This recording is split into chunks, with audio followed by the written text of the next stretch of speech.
Hey everyone, welcome back to the Lawn Road Podcast. My name is Gabe Gooden. I'm the owner of Kaleo Lawn Care, and I'm on the lawn road to building the best residential lawn care company in Colorado Springs. And this podcast is simply documenting my journey in doing that. So today we have a bit of a different setup. I got the mic on my hat instead of on the mount. You guys are on my phone instead of my camera because I feel like I need to draw some of this out. Maybe this format works, maybe it doesn't. This is not the norm. This is just a one-off because I thought this would be helpful. Today I want to talk about social media, the bane of most business owners' existence in my personal experience. It is such an important, what I've come to learn and come to realize is it is such an important part of the business, but such a bear to do. Brew, get down. My dog's in here with me today. And I've been trying to figure out, why is it such a problem? Why is it so hard for people to commit to doing social media well? Is the benefit actually worth, is the payoff actually worth the commitment and the time spent on doing so? And if so, how do I get better at doing it well? And so my first question is, why is it so hard? Why is it such a bear to me? And I think the first main reason that I've decided on is it feels like a distraction. It feels like something that is not in line with overall growth of the company. On the same level as like going out and doing sales or fulfilling a commitment to a client, doing a service, working on the formulas and the systems within the company to make it more efficient and more profitable. It almost feels like it's not in line with the same goal. At least this has been my past belief about it. And so when I have time on my hands or I have an open spot in my calendar, my first reaction is to go do one of those things I just mentioned and not get on social media. This, I believe, is not true. I believe social media is actually directly in line with building a business. But I'm not gonna go there yet because I want to talk about more of my struggles with social media. For two, it is darn inconsistent. So, I don't know about you guys, but I go in phases with social media. It kind of teases me a little bit every once in a while. So, for instance, at the end of last season, I posted 2 videos on Instagram. Well, let me step back. During this season, I had a couple of videos that did really well on Instagram. Okay, so we were up in the hundreds of thousands of views. My highest one had 800,000 views. And it was like that 3 or 4 videos in a row. And I thought I'd cracked the code. We were all going to party. The business was going really well. And then immediately after that, my next few videos following those successful ones were nothing, right? Maybe 2,000 views, 20 likes, not a share, not a follow. Humbling experience, especially when I thought I'd figured it out. And the biggest, most discouraging part of that is I don't see a huge quality difference in the videos. Yes, the ones that did 800,000 views were very satisfying to watch. The grass was terribly overgrown, and I did a nice time lapse or I did a cool transition, and it makes sense. But I didn't see those as superior to the videos I posted after the fact, which did not do half as well. So it's very inconsistent. And at the end of last season, I posted 2 more videos that also did really well. Back-to-back million-plus videos. One did 1.2, one did 1.5 in the same week. One was grass, or one was leaves, like fall cleanup, and the other was snow removal. I was like, I'm going to blow up. The very next video didn't even break 500 views. I still don't understand how the algorithm works, but it is ruthless to me and to most people who I communicate with because it's so darn inconsistent, and I haven't cracked the code on what was so successful about those 2 million plus videos and what was so unsuccessful about the 500 view video. So I don't know if some of that's luck of the draw. I don't know if it has to do with, the people that get really into the algorithm side of things, like you post at this time of day, your video needs to be this long, it needs to have this font, this audio behind it. I'm not involved enough in social media to know whether or not any of that is true and accurate. I imagine there is some level of success that can be increased by doing those things. I would be mind blown if the difference between doing those things and not doing those things was 1.5 million views and 500 views. I can't believe it makes that big of a difference. So, for me, it's terribly inconsistent, which just leads to discouragement. You know, you have your really highs and your really lows. And the game I play in my mind is it is not worth my time and effort in something that is not consistently helpful. Maybe this is not true. Maybe that is a bad reason or was a bad reason to not do social media. But that was probably the hardest one. And then the third one, why I find it so difficult, is a lack of inspiration.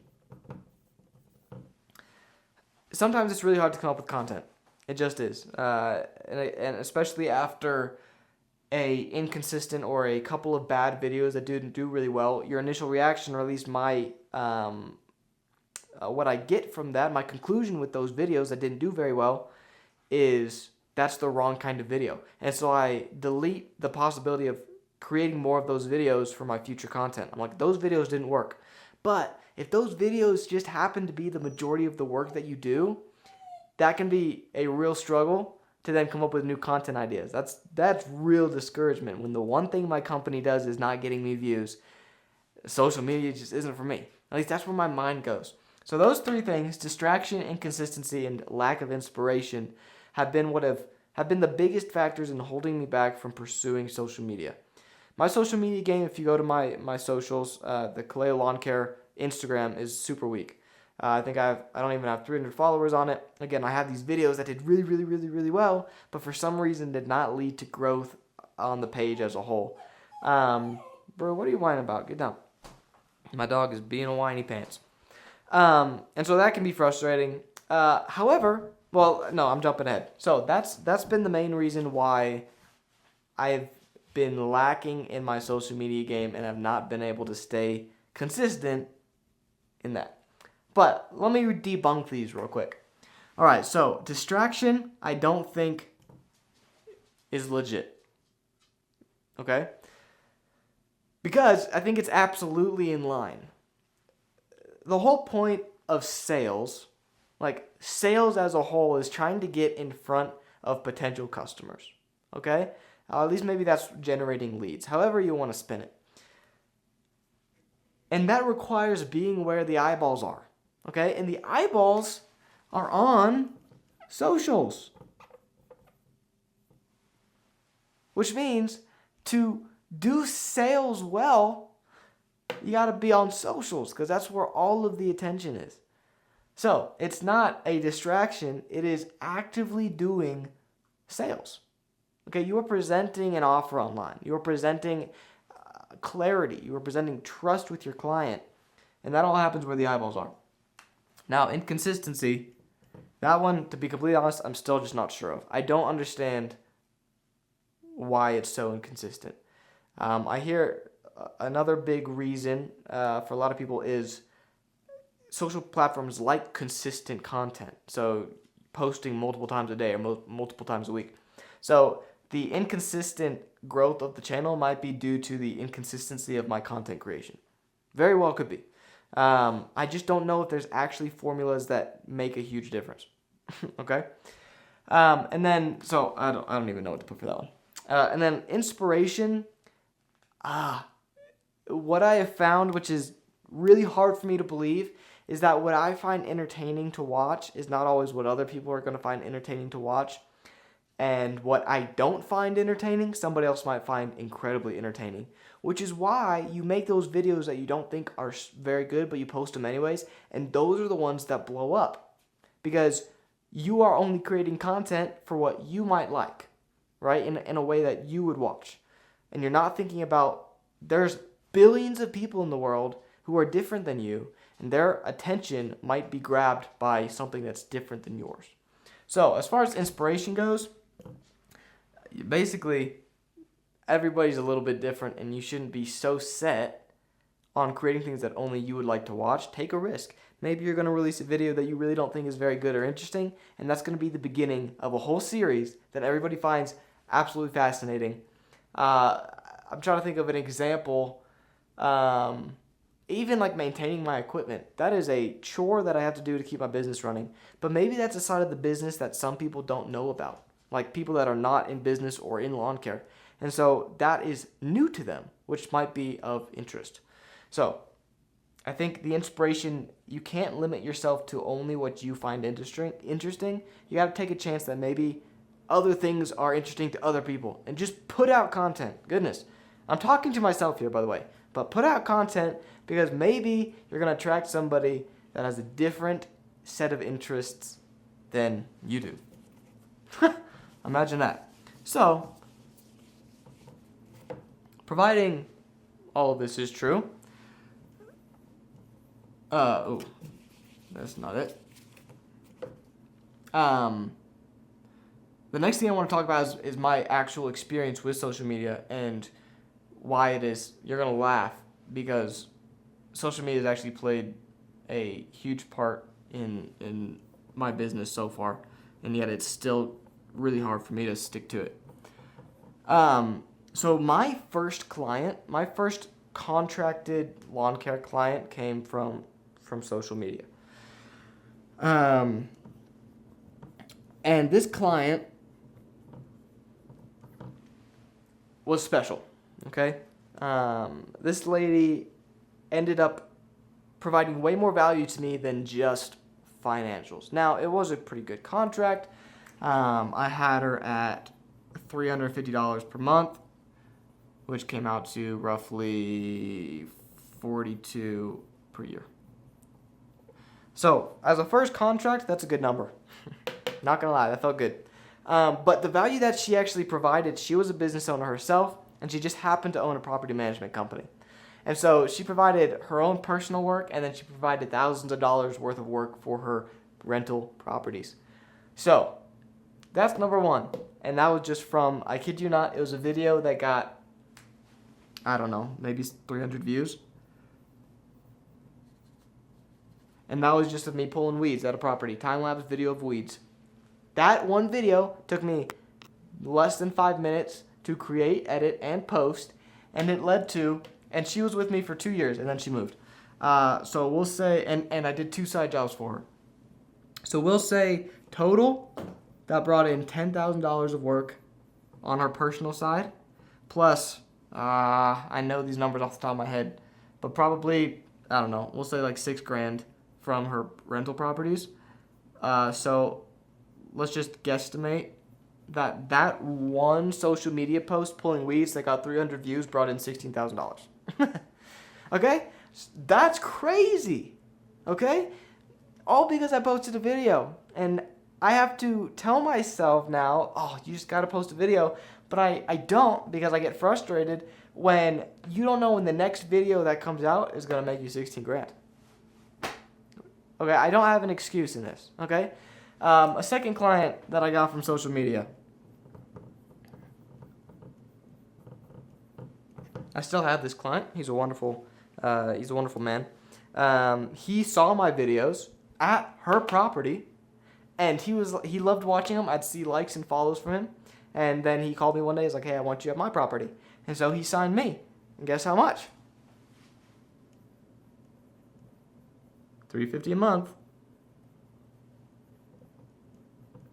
for $200 a year.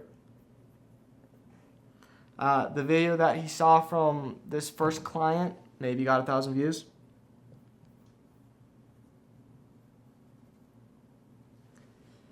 $1,300 eyeballs total led to, and he's been with me 2 years now, $24,000 in sales. Okay, 1,300 eyeballs. You know how easy it is to get 1,300 eyeballs on a video on Instagram? You don't have to be anybody. You post something, put it in the algorithm, people are going to see it. Now, you pray and hope that 2 of the right people see those videos. 24,000. Okay? Does that make sense? That's over the course of 2 years. All right, that's 2 videos. Some of my least successful videos are the ones that brought in money. Now, on the flip side of that, as far as I know, my 2 back-to-back videos with over 1 million views did not bring in any work. Okay, so it's not like the more views you get, necessarily the more money you make. My point is, these 2 clients and this number came from me posting 2 Instagram videos that I didn't think were very good. Other people found them interesting and had some kind of credibility built in that was enough to sign the client. I have no excuse here, okay? It doesn't matter how frustrating or discouraging it is or how much I can tell myself, oh, it doesn't really work. It clearly works, and sometimes you just got to spit it out. Okay, so in this scenario, just to really paint it, 1,300 views, roughly 24,000 in sales. That's the reason you do social media. That's the reason I do social media. I'm no social media expert. I'm a business owner. And social media is a tool that I can use to do sales and make money. So why am I not doing it? I have no idea. Where'd my eraser go? All right. Last thing I want to talk about. And again, I am talking more to myself here than anybody listening, but I'm hoping you guys can find some value in this. It's helpful for me to write all this out and see it, especially that. So how am I going to do it in 2025? Well, for one, I'm going to have a second guy. I'm going to have a second rig crew driving around all season. So rather than me have to set up the camera and go do the work, it'll be easier for me to do ride-alongs once a week and film what they're doing. Okay, that's way easier to create content when you're filming somebody else rather than having to set up cameras and mics for yourself. So that's going to be super fantastic. I'm going to have an employee. The second thing I'm going to do, which I learned from doing this podcast, is I'm going to do bulk social media. And what I mean by that is I'm going to create long-form content, I think, or just create a lot of content, either one day a week or multiple days a month or whatever it is. And I'm going to spend a day, I'm going to block it out on my calendar, where I'm going to edit all those videos, and I'm going to use a software like Spendable, where you can, create calendars and schedule posts, and it'll post to Facebook, Instagram, TikTok, YouTube Shorts, all the other ones, for you on your schedule. So essentially what that allows me to do is I can actually block out a time every week or every month, create a bucket of content, and schedule it all for different times of the week, and then I don't have to physically do anything. All I have to do after that is just respond to comments and engage with people online, which is super fun to do. So I'm going to do it in bulk, and I'm going to use a software like Spendable to do all the hard work for me. And that's what I do with this podcast. I also use Opus Clips, which it's actually called Opus Pro. If you guys have never heard of Opus Pro, you need to get involved in it. It is a software that you can put content into. So, for instance, this podcast video, I can put it into this software. It'll do its whole work, and then it's going to spit out like 20 different clips that it has taken from the long-form content. It's going to caption them. It's going to edit them. And then it's going to rate it on a scale of 1 to 100 of how well it thinks it'll do on your channel. Okay? Then all you have to do is hit save and post. It is so easy. So all these clips that you see on my socials from the podcast, I did not make those. AI made those. I just hit post. Okay? It is well worth the $10, $15 a month because it saves me time. And in this case, I can buy time back, which is excellent. So I'm going to have an employee, which is going to make it easier to create content. I'm going to do it in bulk.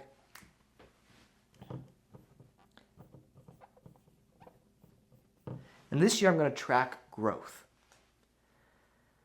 This is not simply impressions. This is not simply do my followers increase. Is there more engagement online? Which are all things I would like to track to see if they increase. But I'm going to track what comes of this social media. Okay, so what I just showed you on the previous slide where I brought out 1,300 views equal $24,000, that was the first time I've ever written that out. I did not do that over the year. So, I'm going to start tracking it. I'd like to see over the next year, if I stay consistent with social media, how beneficial is it actually? And at the end of the year, if it's not beneficial, then maybe I'll just stop doing it, to be honest. But I think it's going to be profitable. And if I actually give social media credit for the money that comes in based on that, that'll motivate me to keep doing it. So I'm going to track it. Anyway, that's what I've been thinking about, okay? That's my social media journey. It's very difficult to do for me for some reason, all right? It's very frustrating. It's not very fulfilling when I think about it. But the reality is that's not exactly true, and there are ways to make it easier. and there is a true benefit, I think, to posting on social media. So if this is helpful to you guys, great. We're going to be back at the old format next week, just me and a mic, better quality. But I thought this would be helpful for me and hopefully for you to write it out, to see it visually. And I hope it encourages you guys to do social media. Okay, a lot of you guys are way better than I am. I see you guys posting all the time, and it inspires and frustrates me that I don't do it myself. And even if it doesn't bring in business, to just be in community with everybody else doing it should be motivation enough for me to put some time and effort into it. So if you guys can keep me accountable, I'd appreciate it. Follow me on Instagram, my social media, and make sure I'm posting on a regular basis. That would be helpful to me. So thank you guys for joining us today. I hope you guys are enjoying the podcast. We are working on building the best residential lawn care companies in the world. And if you guys are a lawn care professional or a business owner, this is the podcast for you. And I'd love if you guys could share it with your other lawn care professional friends. So thank you for listening to The Lawn Road. My name is Gabe Gooden. Hope you guys have a blessed week. I'll see you in the next one.